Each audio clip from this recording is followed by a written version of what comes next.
So welcome to the programme. Thanks for joining us. It's awesome to be here. Enjoyed reading your book very much. I mean, it's something I'd never realised, because we've spoken before, but I hadn't realised that when it started, that actually it wasn't an easy time in your own life, was it? I mean, you'd just come out of your own family trauma.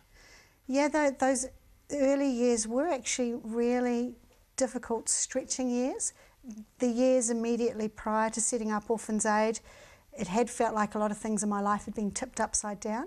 But it's almost like sometimes they have to be tipped upside down for you to look at it and say, actually, what do I really want to do with my life? And you know, where's God in all of this? And what's important? So very, very much so, a very topsy-turvy time. But at the same time, God, you're there somewhere. You know, let's make sense of this. How do we deal with with life? And how do I make my life count? Yeah. So you ended up in Romania, and you found yourself with kids who had absolutely nothing. That's right.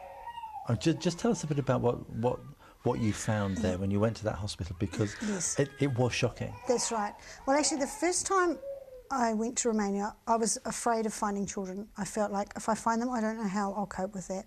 Fortunately, that first trip, I wasn't presented with that. By the time we were ready, we really felt it was time to set up a home, and I had seen orphan children at that point, but I hadn't actually seen children that we were going to be directly involved with. But when I first met them, yeah, it was a very gut-wrenching is probably a good way to put it. It draws something very deep in you. Here's some children, they have nobody, they've been left, they're neglected in every sense of the word, body, soul and spirit, and I've got the opportunity to change their life. I can walk out of here today and I can say that was sad. I can go home and tell everybody about this sad story, or we can actually look at them and say, actually, we can change your life, and we're going to. One example, one of the children that's very dear to us, he was 3, he couldn't walk, talk or eat, and when he came into our home, he still had his umbilical cord meshed into his tummy area, and he was 3, you know, so it tells you something.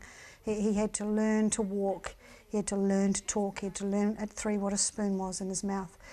He's doing really great now, but yet not good situations, and you know, the name of the book is Rescue. Orphans Aid International, our logo is the abandoned rescued, and that's what we really want. We really do want to rescue children like that who really have nobody, and when you're in front of them you really are feeling a bit sick, you know, but the only way that you can really cope with that is by actually choosing to do something about it and letting that shape your activities from that point. So very much life-changing decisions at that time. Because I mean, you described some of the kids. They were in a white room with nurses in white uniforms with a white cot and white bedding. Yes. Everything was white, so there was absolutely no stimulation. And you said that you put your hands in front of one of their faces, and there was no flicker of anything. Yeah, one of the little boys, he's about 9 months old. I thought, you know, at 9 months they should be focusing, but yeah, just nothing there. Yeah. And I think just they've almost learnt how to be quiet. And when the children first came into the home, my first time visiting the home after it had opened, I was expecting a lot of noise. There was infants in the house. It was deadly silent. No noise, because the children had all learnt that when you cry nothing happens, so they were very quiet until they learnt that actually when they made a noise someone did respond, and then the volumes went up. But yeah, there's some very sad situations. Some of the situations I've found probably more traumatic are older children that I've seen have been 15 or 16 years of age, but they look more like 3 or 4 year olds. Yeah. But that's why we want to rescue these children, particularly while we can, while they're young, and you know, physically their bodies have a chance to recover, and mentally they have a chance to recover. So what's actually happened to them? To how have they found themselves in that situation? Why have they ended up there? Yeah, many different reasons, and you sort of don't like to lump them all together, but the ones that sort of spring to mind, a lot of them have been just left at a hospital. So perhaps mum's very young. For instance, a child that we've just placed in the last 2 weeks, mum was only 13 years of age, 13-year-old mum, and we've just placed her 4-month-old baby actually with a family who adopted one other child from our home. So that's actually a really exciting story. That baby's gone into a loving home, and hopefully mum, the 13-year-old, will get the help she needs. But many different reasons. So that one was a young mum. Other situations have been very bad, very poor areas. You know, you sort of think, well, why would someone leave their child at a hospital? What a crazy thing to do. How could anyone do that? But then when you go to the village, perhaps where that child come from, you can sort of see, actually, I can understand why they went to the hospital, because in the village, maybe dad was beating them up. There was no food, negative 20-degree temperatures. Mum, you know, not able to look after maybe a string of children. So they've probably done what they consider the lesser of the two evils. It's almost seemed for them to be kind to put them at the hospital. Whereas for us, we think, how could anybody leave their child at the hospital? Which just shows how extreme some of these situations are. Very dirt poor, you know, no housing. And I think if your child's going to freeze to death, you're best to take it down to the hospital, because maybe it won't freeze. Let's take a break, and then we'll come back and we'll chat some more about what happens to them after that. Thank you. And welcome back to Endzone Focus. Our guest on the programme today is Sue van Schreven, who is the author of this book, Rescue, which outlines the beginning of Orphans Aid International.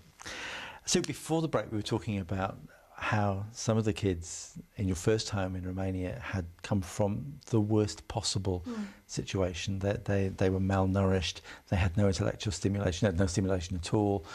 You know, they were as poor could be.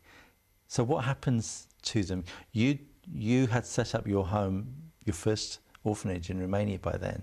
So what happens to them once they come to your home? Well, we're really trying to love them like we would our own children. So, you know, actually, you look at them in their situation and you think, if that was my child, boy, how different the life would be. So what does this child need? You know, it needs some security, some stability, some parents would be a great start, some food, some good, you know, some of the real basics we take for granted. Receiving the love they need, receiving the nurture that they need.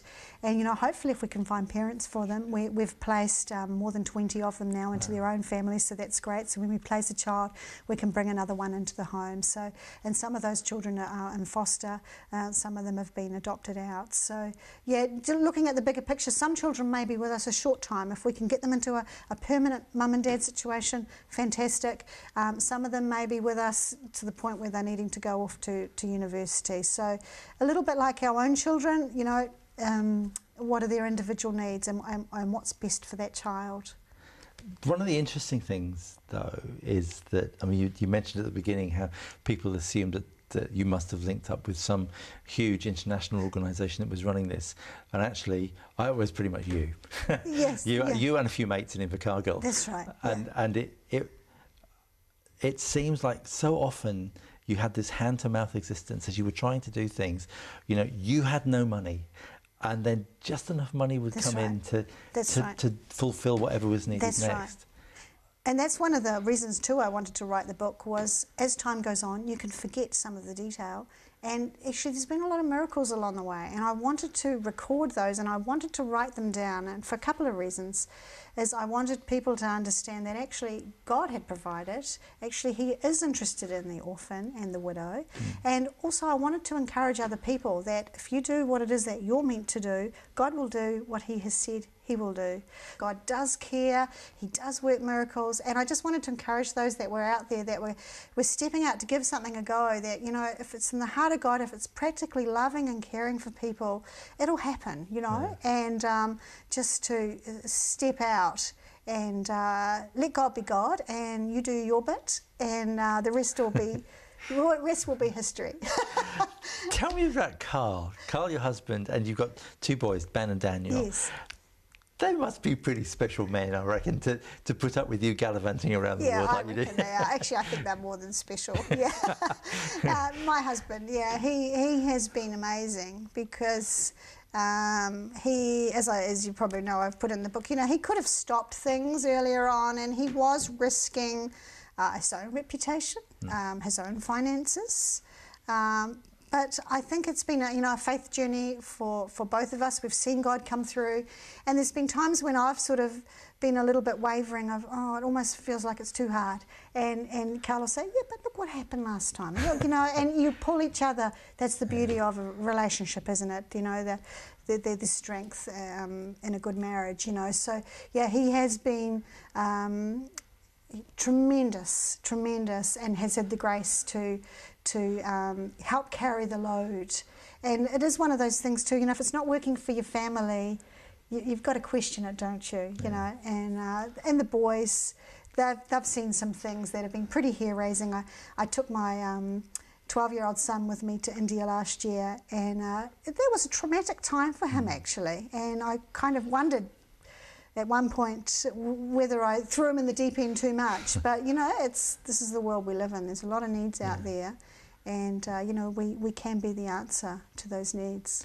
Because now you've expanded beyond Romania. You're in Russia, India. Yes, Russia and India are the two main areas. So yeah, we've different set of challenges, I would imagine. Absolutely, and connected with some really great people. But once again, just seeing different people come in, and the needs have come at the right time.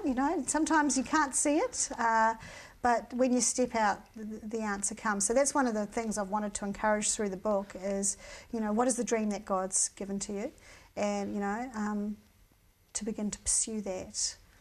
Yeah. One of the people who really struck me when I read the book, who is towards the end of the book when you go to India, is Lynn Baxter, who's from a Queenstown family. Yes. She was quite remarkable, wasn't she? She was, yeah. Lynn unfortunately passed away after our trip to India, and that was actually quite a trial of a time too, because Lynn had grown to become a wonderful friend and was really supportive of the vision of Orphans Aid International. And yeah, it was quite a hard time around that time financially and in many ways. But what I didn't know when Lynn had passed away was that, yes, she had bequested some art to Orphans Aid International, which we're really wanting to build on in the years to come, to provide funds for long after I've gone, long after when my children, maybe when my grandchildren, that long after in years to come there'll be funds to help orphanages, to help orphans far and wide. So yeah, Lynn's legacy will live on, although she's not with us anymore. She left this amazing gift, and now it's our job to use it wisely, to find the greatest needs. But wonderful how people can be here, but can also go. She obviously went to be with the Lord, but she's left resources to work for orphan children. So, yeah. There's a quote at the beginning of the book, which actually I read to a friend just before we read the interview. 20 years from now, you will be more disappointed by the things that you didn't do than by the ones that you did do. So throw off the bowlines, sail away from the safe harbour, catch the trade winds in your sails, explore, dream, discover. That's Mark Twain. That's awesome, isn't it? You did that. Yeah, thank you. I hadn't thought of it like that. Thank you. It's a privilege to meet you, Sue. Thank you very much indeed. Bless you. Thank you. It's great to be here.